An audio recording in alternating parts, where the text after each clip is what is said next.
Okay, this is my fourth attempt at recording this chapter. So chapter 18 of The Picture of Dorian Gray better be worth all this hassle. Here we go, chapter 18. The next day he did not leave the house, and indeed spent most of the time in his own room, sick with a wild terror of dying and yet indifferent to life itself. The consciousness of being hunted, snared, tracked down had begun to dominate him. If the tapestry did but tremble in the wind, he shook. The dead leaves that were blown against the leaded panes seemed to him like his own wasted resolutions and wild regrets. When he closed his eyes, he saw again the sailor's face peering through the mist-stained glass, and horror seemed once more to lay its hand upon his heart. But perhaps it had been only his fancy that had called vengeance out of the night and set the hideous shapes of punishment before him. Actual life was chaos, but there was something terribly logical in the imagination. It was the imagination that set remorse to dog the feet of sin. It was the imagination that made each crime bear its misshapen brood.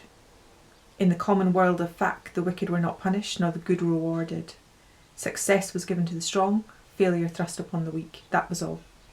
Besides, had any stranger been prowling round the house, he would have been seen by the servants or the keepers. Had any footmarks been found on the flower beds, the gardeners would have reported it. Yes, it had been merely fancy. Sybil Vane's brother had not come back to kill him. He had sailed away in his ship to founder in some winter sea.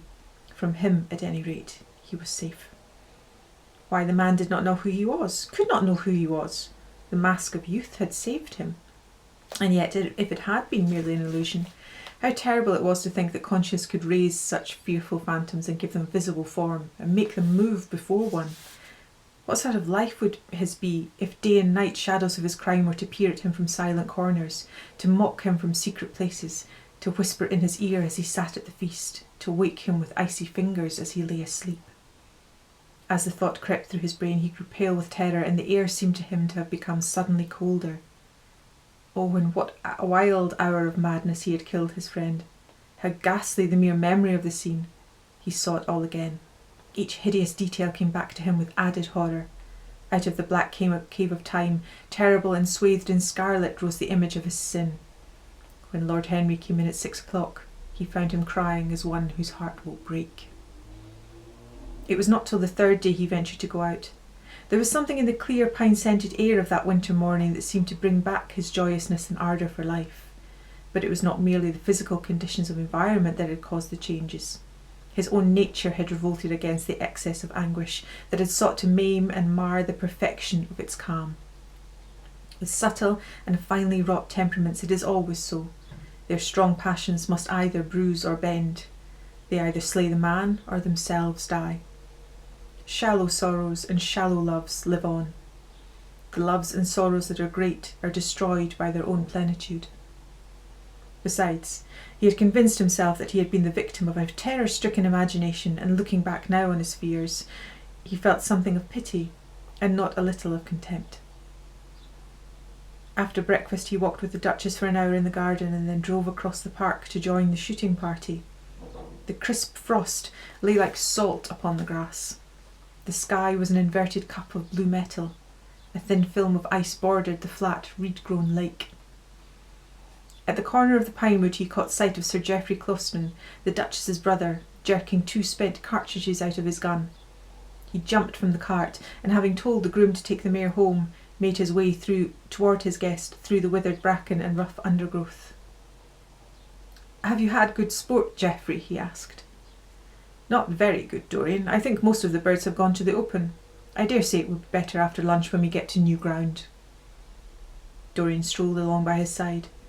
The keen aromatic air, the brown and red lights that glimmered in the wood, the hoarse cries of the beaters ringing out from time to time, and the sharp snaps of the guns that followed, fascinated him, and filled him with a sense of delightful freedom. He was dominated by the carelessness of happiness, by the high indifference of joy. Suddenly, from a lumpy tussock of old grass some 20 yards in front of them, with black-tipped ears erect and long hinder limbs throwing it forward, started a hare. It bolted for a thicket of alders. Sir Geoffrey put his gun to his shoulder, but there was something in the animal's grace of movement that strangely charmed Dorian. He cried out at once, "Don't shoot it, Geoffrey! Let it live!" "What nonsense, Dorian," laughed his companion, and as the hare bounded into the thicket he fired. There were 2 cries heard. The cry of a hare in pain, which is dreadful, and the cry of a man in agony, which is worse. "Good heavens, I have hit a beater!" exclaimed Sir Geoffrey. "What an ass the man was to get in front of the guns! Stop shooting there!" he called out at the top of his voice. "A man is hurt!" The head keeper came running up with a stick in his hand. "Where, sir? Where is he?" he shouted. At the same time the firing ceased along the line. "Here," answered Sir Geoffrey angrily, hurrying towards the thicket. "Why on earth don't you keep your men back? Spoiled my shooting for the day." Dorian watched them as they plunged into the alder clump, brushing the lithe swinging branches aside. In a few moments they emerged, dragging a body after them into the sunlight. He turned away in horror. It seemed to him that misfortune followed wherever he went. He heard Sir Geoffrey ask if the man was really dead, and the affirmative answer of the keeper. The wood seemed to him to have become suddenly alive with faces. There was the trampling of myriad feet and the low buzz of voices. A great copper-breasted pheasant came beating through the boughs overhead. After a few moments that were to him, in his perturbed state, like endless hours of pain, he felt a hand laid on his shoulder. He started and looked round. "Dorian," said Lord Henry, "I had better tell him the shooting is stopped for today. It would not look well to go on." "I wish it were stopped for ever, Harry," he answered bitterly. "The whole thing is hideous and cruel. Is the man—" He could not finish the sentence. "I am afraid so," rejoined Lord Henry. "He got the whole charge of shot in his chest. He must have died almost instantaneously. Come, let us go home." They walked side by side in the direction of the avenue for nearly 50 yards without speaking. Then Dorian looked at Lord Henry and said with a heavy sigh, "It is a bad omen, Harry. A very bad omen." "What is?" asked Lord Henry. "Oh, this accident, I suppose." "My dear fellow, it can't be helped. It was the man's own fault. Why did he get in front of the guns? Besides, it's nothing to us. It's rather awkward for Geoffrey, of course. It doesn't do to pepper beaters. It makes people think that one is a wild shot. And Geoffrey is not. He shoots very straight. But there is no use talking about the matter." Dorian shook his head. "It is a bad omen, Harry. I feel as if something horrible were going to happen to some of us. To myself, perhaps," he added, passing his hand over his eyes with a gesture of pain. The elder man laughed. "The only horrible thing in the world is ennui, Dorian. That is the one sin for which there is no forgiveness.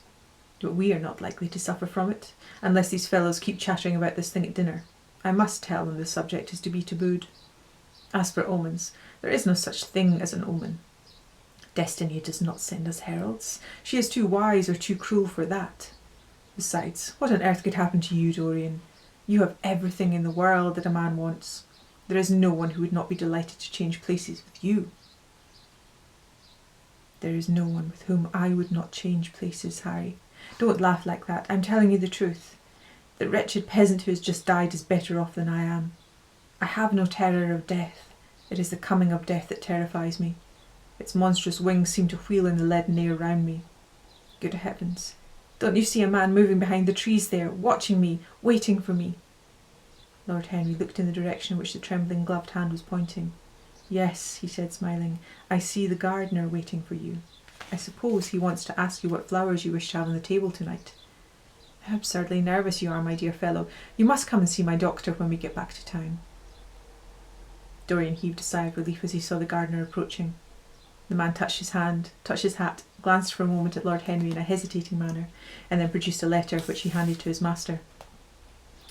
"Her Grace told me to wait for an answer," he muttered. Dorian put the letter into his pocket. "Tell her Grace that I am coming in," he said coldly. The man turned round and went rapidly in the direction of the house. "How fond women are of doing dangerous things," laughed Lord Henry. "It's one of the qualities in them I admire most. A woman will flirt with anybody in the world as long as other people are looking on." "How fond you are of saying dangerous things, Harry. In the present instance you are quite astray. I like the Duchess very much, but I don't love her." "And the Duchess loves you very much, but she likes you less, so you are excellently matched." "You are talking scandal, Harry, and there is never any basis for scandal." "The basis of every scandal is an immoral certainty," said Lord Henry, lighting a cigarette. "You would sacrifice anybody, Harry, for the sake of an epigram." "The world goes to the altar of its own accord," was the answer. I wish I could love, cried Dorian Gray with a deep note of pathos in his voice. But I seem to have lost the passion and forgotten the desire. I'm too much concentrated on myself. My own personality has become a burden to me. I want to escape, to go away, to forget. It was silly of me to come down here at all. I think I shall send a wire to Harvey to have the yacht got ready. On a yacht, one is safe. Safe from what, Dorian? You're in some trouble. Why not tell me what it is? You know I would help you. I can't tell you, Harry, he answered sadly, and I dare say it's only a fancy of mine. This unfortunate accident has upset me. I have a horrible presentiment that something of the kind may happen to me. What nonsense. I hope it is, but I can't help feeling it. Ah, here's the Duchess, looking like Artemis in a tailor-made gown. You see we have come back, Duchess. I've heard all about it, Mr. Gray, she answered. Poor Geoffrey is terribly upset, and it seems that you asked him not to shoot the hare. How curious. Yes, it was very curious. I don't know what made me say it. Some whim, I suppose. It looked the loveliest of little live things. But I am sorry they told you about the man. It is a hideous subject. It is an annoying subject, broke in Lord Henry. It has no psychological value at all. Now, if Geoffrey had done the thing on purpose, how interesting he would be. I should like to know someone who had committed a real murder. How horrid of you, Harry, cried the Duchess. Isn't it, Mr. Gray? Harry, Mr. Gray is ill again. He is going to faint. Dorian drew himself up with an effort and smiled. It is nothing, Duchess, he murmured. My nerves are dreadfully out of order. That is all. I'm afraid I walked too far this morning. I didn't hear what Harry said. Was it very bad? You must tell me some other time. I think I must go and lie down. You will excuse me, won't you? They had reached the great flight of steps that led from the conservatory onto the terrace. As the glass door closed behind Dorian, Lord Henry turned and looked at the Duchess with his slumberous eyes. Are you very much in love with him? He asked.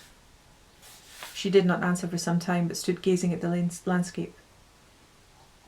I wish I knew, she said at last.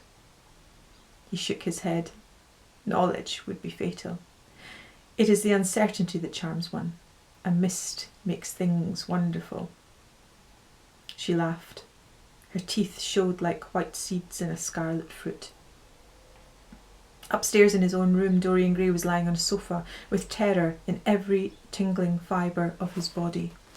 Life had suddenly become too hideous a burden for him to bear. The dreadful death of the unlucky beater, shot in the thicket like a wild animal, had seemed to him to prefigure death for himself also. He had nearly swooned at what Lord Henry had said in a chance mood of cynical jesting. At 5 o'clock he rang his bell for his servant and gave him orders to pack his things for the night express to town, and to have the brougham at the door by 8:30. He was determined not to sleep another night at Selby Royal. It was an ill-omened place. Death walked there in the sunlight. The grass of the forest had been spotted with blood. Then he wrote a note to Lord Henry, telling him he was going up to town to consult his doctor, and asking him to entertain his guests in his absence.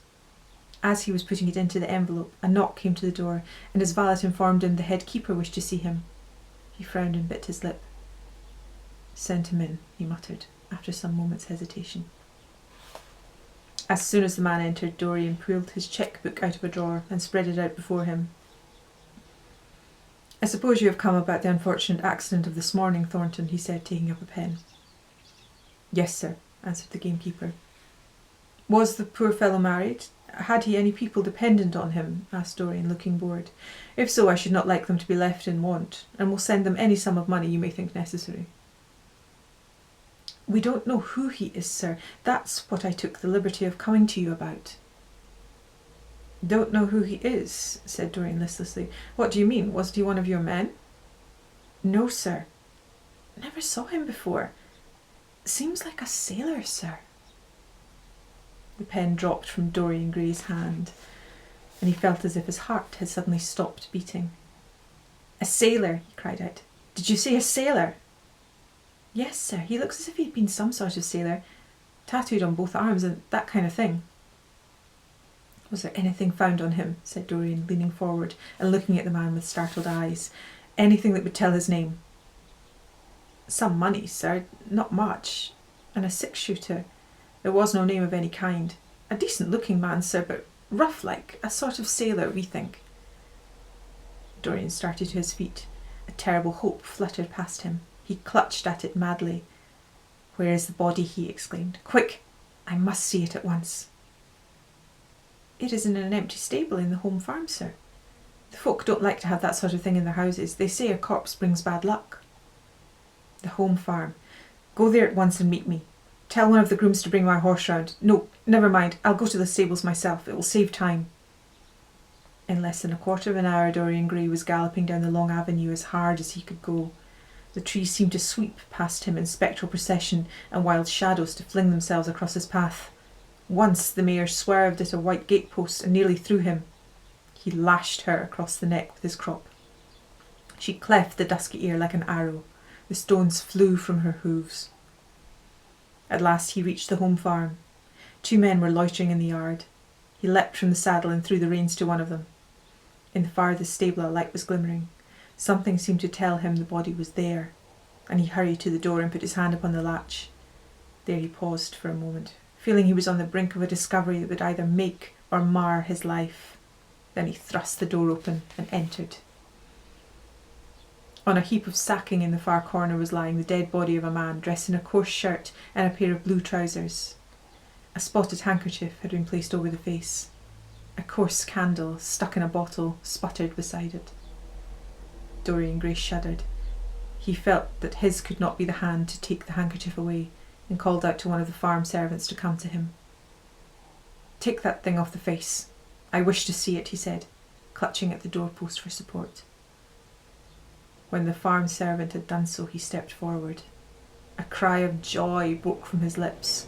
The man who had been shot in the thicket was James Vane. He stood there for some minutes, looking at the dead body. As he rode home, his eyes were full of tears, for he knew he was safe.